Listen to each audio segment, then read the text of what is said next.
first winch when the camera died, so now this is on a different camera. So hopefully we can. So want the stripper to point in towards the cockpit. So I got to get that one back on here.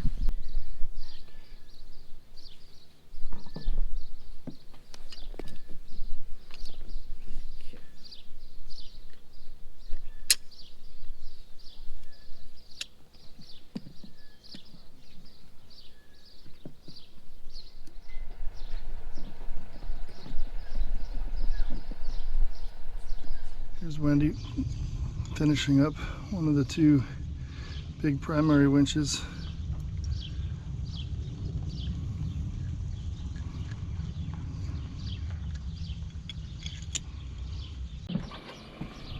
Ready? Yeah, let's see if it works. Sounds pretty good to me. Yep.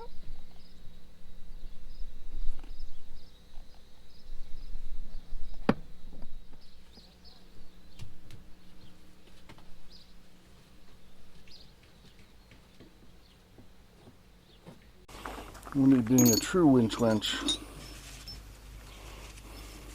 Would you like some bearing? Yes, she's a pro. Look at this. These are the clean parts. Here's the last dirty, nasty part. Just rotating the degreaser around inside it. Gotcha. So it's coming out nice and clean, huh? Pretty much.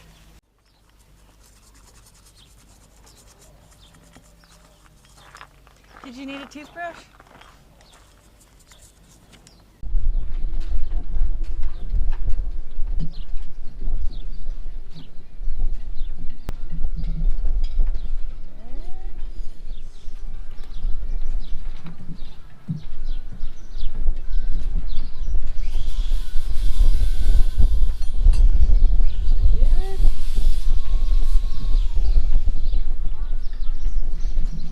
Ah, sucker's heavy.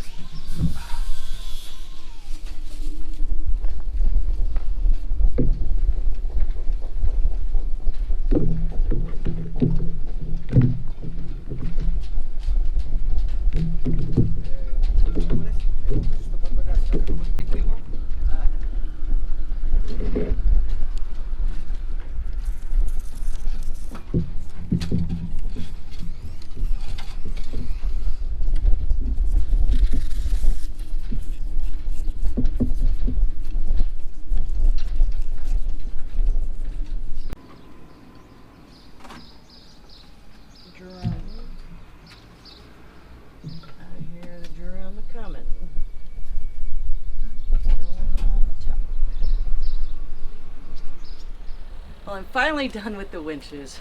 I can claim success for getting 7 winches rebuilt. Got a lot of spare parts left.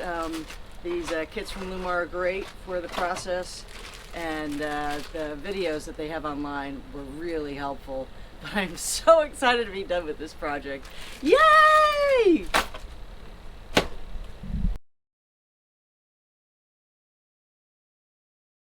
Kevin drew up the schematics for me of all the curtains that need to be replaced. There are 30 of them throughout the boat, and as you can see from the old ones, they're kind of worn out and pretty threadbare. They're a little dry rotted from the sun, and I'm using this much more structured fabric to make the new ones.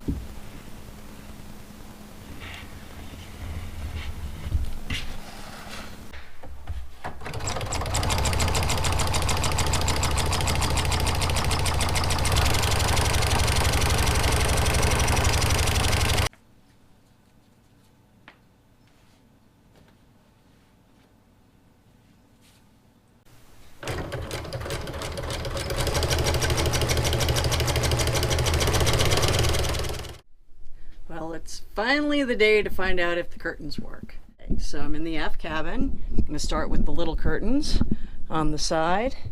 Take these down and see how it goes. Curtains in the aft cabin look really good. I'm going to need to shorten some of these pins. I had some short ones, but when it comes to this side, they're a little long because of the way the curtain hangs. So I'm gonna just need to chop an inch off of the pins, but I think they're gonna be really good.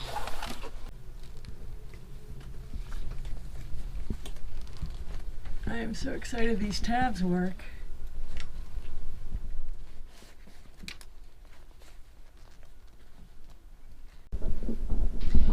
And the salon curtains are in. I am so excited. They look like they're gonna fit really well. The pins are a little bit long, so we're gonna have to trim them maybe a 1/4 of an inch or a 1/2 an inch just to get some of this bowing out, just to flatten it out. But I think the curtains fit really nice, and the sun no longer comes in underneath them, which is what the old ones were doing. They had shrunk so much. So really excited to get those up. Contrary to popular belief, I am not sitting here loafing, but actually have just finished putting up our curtains. I had to hand sew the last 2 of them, so I had to stitch them onto the tops and fit them into place. I'm missing the pins right now. They're in the storage unit, but I was able to scavenge a few to hold it into place, and I think they're going to be pretty good. I'm very excited. So that part is done.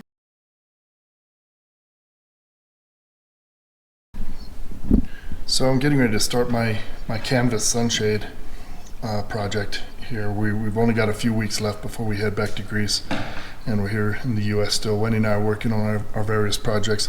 She's making curtains, and I'm making this big sunshade out of Sunbrella. I wanted to show people how it's done, or how we've done it in the past, which is we start with field measurements from the boat. Unfortunately, I'm not at the boat, so I can't go and confirm anything. I did have a couple things that didn't quite come out the way I thought, measurement-wise. So I've had to kind of do the best I could, and I'm gonna, have extra fabric available in case I need to make changes once we get back. I wanted to just show this other thing too, since I saw it, which is this is another way to do it. You can take a photograph and load it into paint and then start putting lines in which you can measure. So what you do is you scale the photo to the point that it lines up measurement-wise with some known measurement, and then you can draw over it, and this is the way some of the professional crews do it. We found that one of the problems is that there is kind of a fisheye effect, and that what is accurate back here may not be accurate up in the front, and we found that there were some definite disparities. But this is one way to do it. The other way is to just take really accurate field measurements and lay it out flat this way, and then we go and put it into a PDF form and print it so that we can use that when we're cutting the fabric. I would say one more thing, and that is I'm using a program called SoftPlan, which is not freeware. It's not something you can just go easily buy. This is a professional drafting program, but you can use other programs that are out there. I just don't know what they would be, but I know possibly SketchUp, AutoCAD if you had it, another expensive program though if you were to try to go out and buy it. But there are drafting programs out there that are free, and really all you need is something very simple. I'm going to be using Tenera by Gore PTFE thread. This is sometimes called lifetime thread. It doesn't work in all machines. Requires kind of special needles and a whole bunch of other things. It has a tendency to twist when it comes off the cone, and people sometimes have trouble with it, skipping stitches and whatnot. If that happens, try running the cone horizontally on a coat hanger or some other dowel or something, so that it doesn't spin off the cone, and I think that'll solve the problem. As far as the machine goes, I bought this sewing head used here in Denver, and if you keep an eye on Craigslist, sometimes these types of things show up. And it's a full compound foot, walking foot machine, which means that the entire foot and needle assembly, jump forward and pull the next stitch back, and it really does pull the fabric through, and there's no sliding of the upper fabric against the lower fabric, so you get very consistent stitches, and that's what really makes an industrial machine different than your typical home sewing machine. That and the fact that you can sew through about 5 layers of leather with this thing. It is absolutely unbelievable. It's driven by a Sew Quiet 5000 motor. This is not a clutch motor. It is a motor that just develops incredible torque, and just a little bit of touch on the treadle, and that thing will run. It does not bog down at all. I'll be cutting on a big piece of masonite that I bought, and we are going to be using, we've been doing this for years, so we have a whole bunch of stuff that would be expensive to buy new, but we have this is a heat gun like you use for cutting lines at the chandlery, and it's the best way for sure to cut fabric. My raw material is a Sunbrella product. Sunbrella is the best marine fabric that there is, and it's really incredible stuff. Between this and the Tenera thread, this is the key to having a project that lasts, is that they put the color in the thread before they weave it, and there's a lot of fake Sunbrella out there.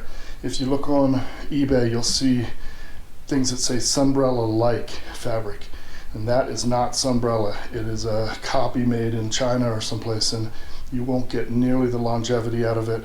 The Biminis and sunshades and Dodgers and spray hoods and everything, they put up with a lot, exposed to a lot of heavy conditions and bright sunlight.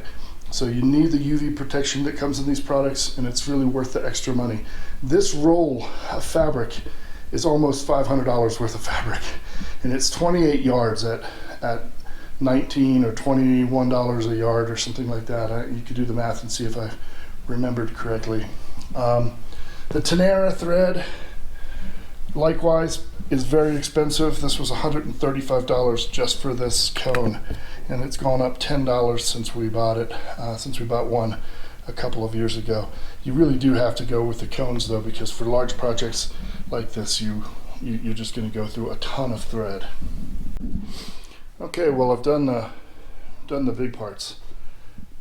Got all the pieces cut, all the big pieces at least. There's small little reinforcement patches and such that are not done yet, but now it's going to be a matter of sewing the panels together. I'd originally thought that I could run the entire thing free from one side to the other, continuous from like toe rail to toe rail on the boat, but the lengths were just too big to handle.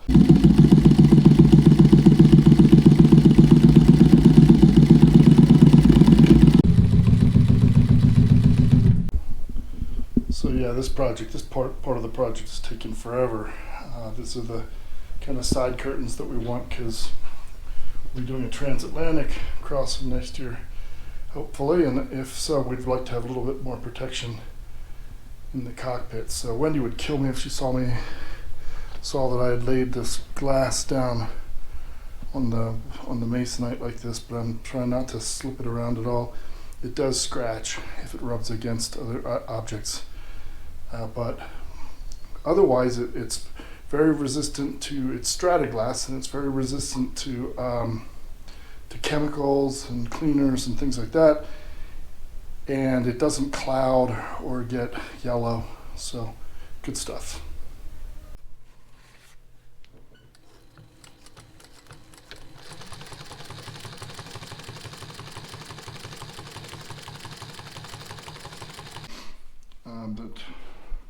And the stainless are a lot harder to work than the brass and nickel plated versions.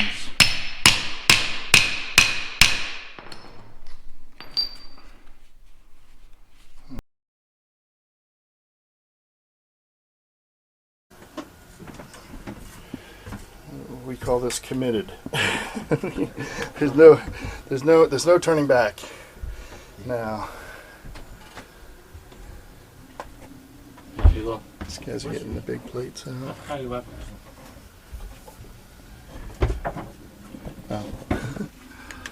Yeah. New compressors there. I didn't think they were going to fit in this little box, but they actually do, and that's good. Here we have the old space where hopefully we'll be able to get some air conditioning in there at some point. Guys are tearing apart the freezer in order to get everything piped, you know. And so far they're just doing an awesome job. And here's the old beast. This is what's getting replaced. Barely functional refrigerator and freezer. Grunert. You know, it's easy to make fun of it and say it's just a piece of crap, but for its time, it was top of the line stuff. And it still worked just fine. And it still worked, you know, Just decades later. It just used a ton of power and barely got the fridge and freezer cold enough. It was really And runs on 230 volt power. Yeah. You know, that's really the big thing. Is we need to run the genset in order to have refrigeration, and the genset I just don't trust that much. It's just one more system that can go wrong.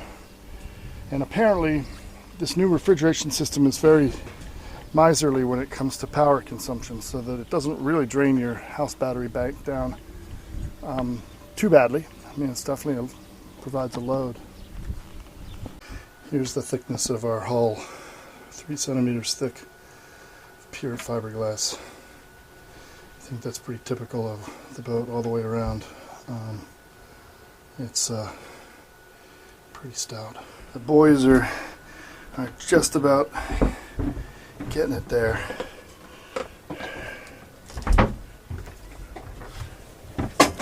Yeah. So this is what it looks like inside. I mean, that's just perfect. And